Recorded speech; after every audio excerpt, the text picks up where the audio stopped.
Onegaishimasu. Welcome back to the Goju Ryu Karate Center. The reason I'm standing so far away, today we do Suparinpei. Everybody has been asking for a long time, and I decided we'll just get the ball rolling. Simple sequence of Suparinpei as done more or less by most schools, especially of the Miyazato line, so Jundokan, OGKK. There may be variations that occur between different schools. Please, as always, whenever you look at a kata video that we offer, please go back to your sensei and do what your sensei says.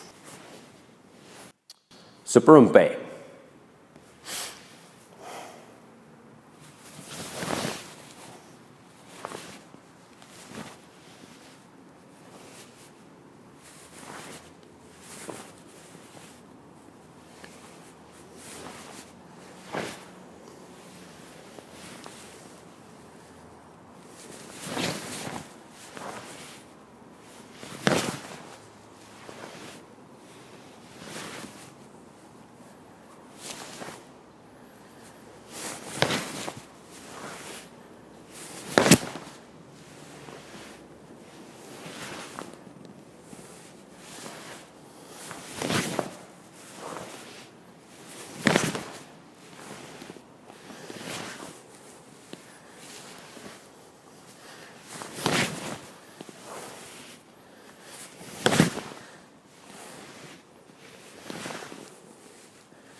So in general terms, the kata is the longest kata that is practiced by Goju practitioners. Sensei Teruo Chinin referred to Suparinpei as Gekusai Dai-san. His belief was that you should be learning the kata a lot earlier rather than having a minimum grade of 3rd, 4th, 5th dan. And as controversial as that might seem, his logic was one of basic simplicity. You can do it when you're younger. The spinning turn, the jump kick requires great effort. And if you are in your older years and you don't have the ability to execute that, then the kata loses that flavor, that flair. Personally, I learned the kata when I was about 18.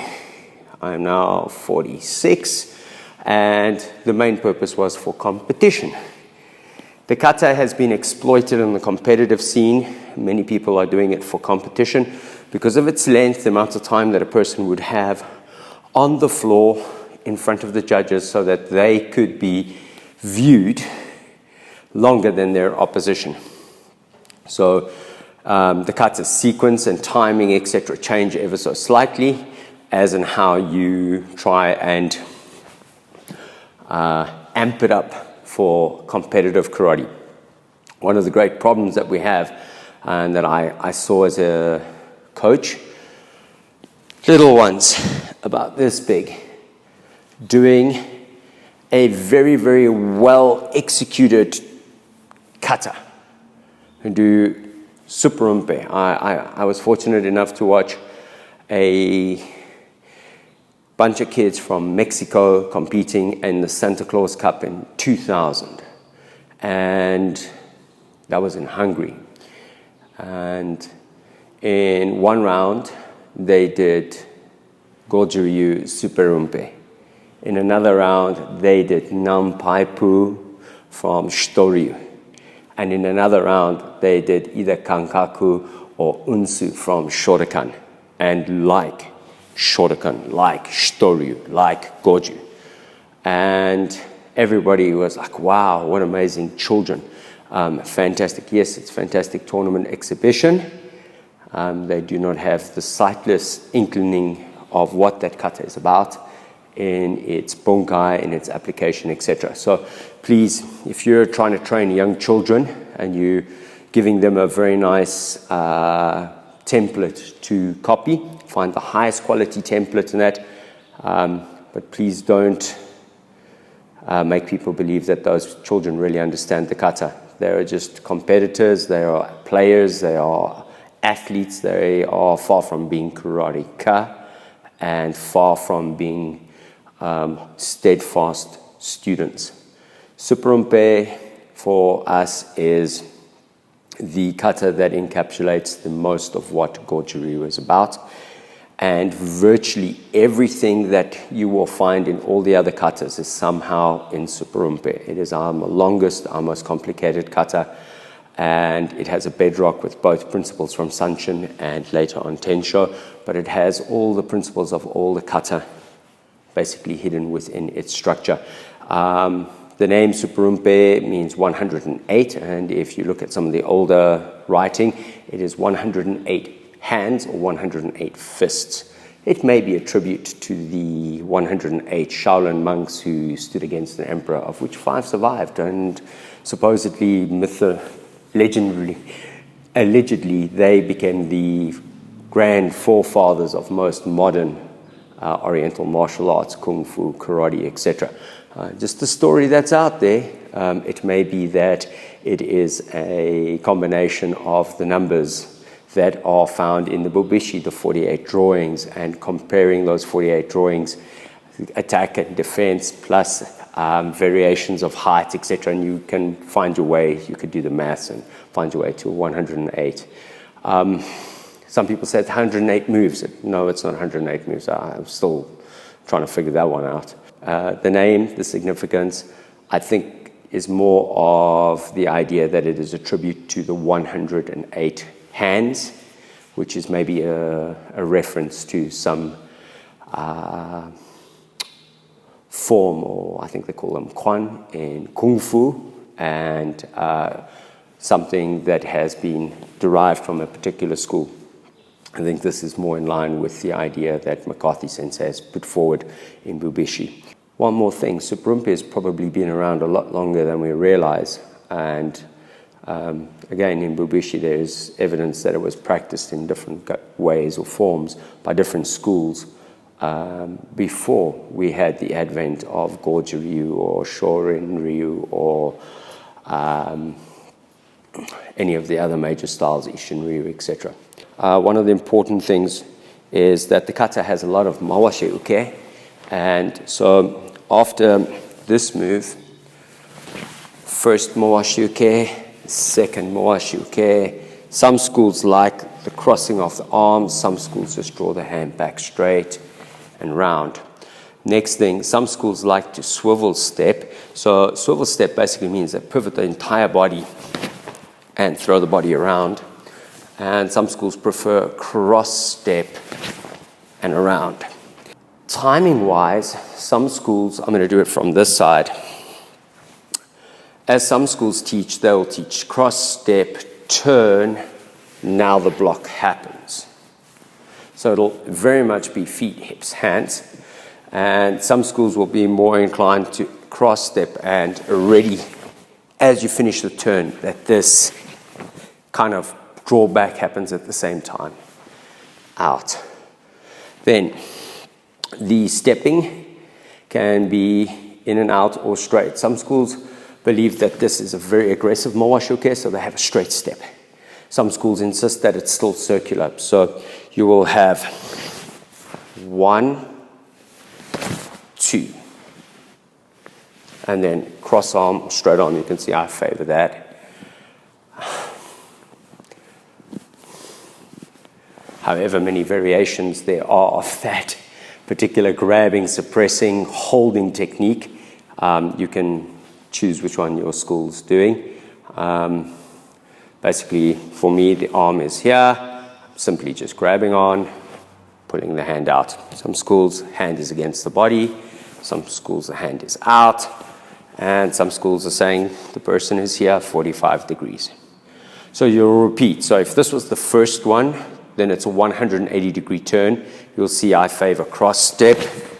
1, 2, 3. Then 90-degree turn, you basically pivot. 1, 2, 3. Cross step, 180. It's the same turning that is used quite commonly throughout Goju katas. When we finish the fourth direction, we've now done 8 mawashi uke, and we have done 4 times the hand sequence, that is the grabbing and pulling from seiyunshin. Simply just step back into cat stance, drop, and 1 mawashi uke. Straight step, turn. The third one, some schools are inclined to step straight, so it becomes a 90-degree. Some schools are inclined to step 45 to get onto a new line facing the back and getting onto the center line. Down, block, punch, step, press, hold, push down, break free if you wish. Punch. Okay, so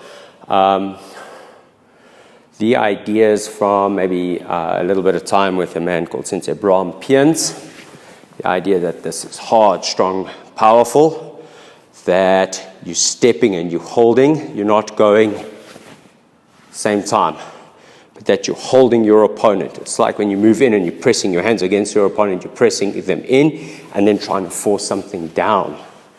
Okay, so step, 1, 2. Some schools, in-out step. I know when I did the kata, it's a little bit more in-out. And some schools, more direct. 1, 2. Some schools have the idea of hit, hit. Some schools have the idea of press, hit. Some schools have the idea of, from there, that this hand is literally coming from here down like a gedambarai, very short, choppy gedambarai. 1, and then over. Some schools will end with the hand here. The belief structure is that once you've hit, maybe you're grabbing on and you're hitting and your hand finishes up here. So as always, try and do what your sensei says. And again, we run through the exact same turning sequence. From there, step over, 180, run through, turn 90, turn 180. On this next move, as you pivot, some schools back foot, some schools front foot, some schools kind of big step. So you'd be over here. I'm inclined to do this. When we do this movement, I'm going to do it towards the camera. And you block. Some schools like ippon, ken. This hand maybe finishes here. So some schools have this very open ippon ken or open block. Some schools like to place the hand here. Some schools like to place the hand here. Or at the angle. So if I'm at 45 degrees and I'm blocking, it's on this angle.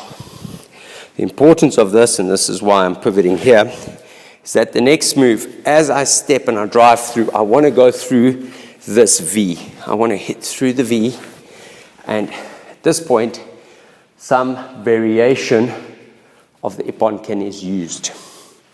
So through, then hands, sometimes both hands open. Sometimes this hand is opening and closing.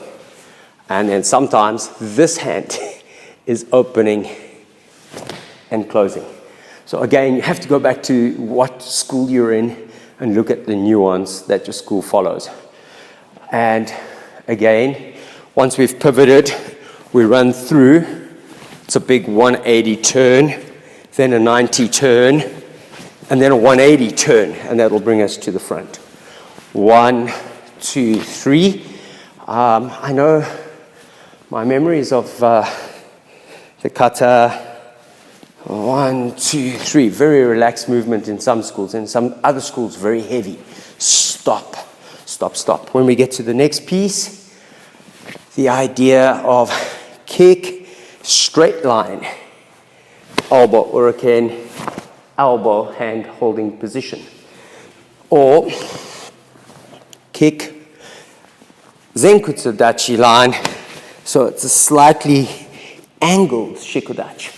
Again, 1, 2, and 3 or 3. So you will see this as well. We turn and then we get to the back of the kata. So, like Sisoshin or Seisan. And then something we've seen in Seisan kata. And again, if you're looking at these hand movements, this way, this way, this way. Just do what your sensei says. I'm trying to keep my elbow in, according to my school. Elbow in, and hand simply moves across. Down, elbow in, and across. Okay? You will do 5 of these. I might have already been past 5, but okay. So 5 of these, and you will stop. Then you will step across, fold the arms, and when you turn, it's that open hand block, flat. Okay? Now, I think it is the Goju Kai do this slightly different. So instead of doing 5 of those, I think they might do about 3. And when they turn, they have this kind of stepping that they walk through, where they go through some of the movements, just to change the distance. So if you come from the Yamaguchi line, you will do it more than likely really different, and the sequence will be like, hold on, we don't do as many. It's okay. Again, go back, do as your sensei says. We finish the kata, we turn, there is a block. Crescent kick, ideally in front of the body. If you're young, you can go high. If you're a little bit older, go a little bit lower. And some schools like to put the foot down to facilitate the turn. Some schools will have the swivel, the jump kick. Some schools, 1 kick. Second kick, some schools knee kick, and sometimes a lazy kick with the idea that the person is catching onto one of your legs and you're pulling down and kicking them with the second kick. The angles again, the same as the other side of the kata, straight or 45. When we turn and we go to the back again, 1 can be hard or fast. Step through, hikyuke, and then nukite. Hand can be on top or on the side. I've only seen 2 variations there. And then the turn, when you rotate back to the front, hands here or here, but I don't think hands here makes any sense. So if I'm dealing with something here, 1, kind of like having a kamae. Okay? 1, this hand, I elbow touching, gap, and this hand like Chudan Uke. And then finish. So, a little bit of information, short, concise, hopefully area for discussion in the middle with the dialogue. And then just a couple of variations on the kata and the basic sequence of Suparinpei. That's it. For everybody out there who's been waiting, you'll have to wait a little bit longer, and then I'll do a little bit more. If you're very interested in Suparinpei and you want to see an interesting variation, please try and find Sensei Paul Enfield's précis, his concise version of Suparinpei. It's really cool to watch, and it covers all the facets and allows you to train in a really small space and to work on the basic principles and bits and pieces that occur within the kata. So, Sensei Paul Enfield, his summarized or his concise variation of Suparinpei Kata. Thank you very much. Arigato gozaimasu. Please don't forget to like, subscribe, leave a comment. Sayonara.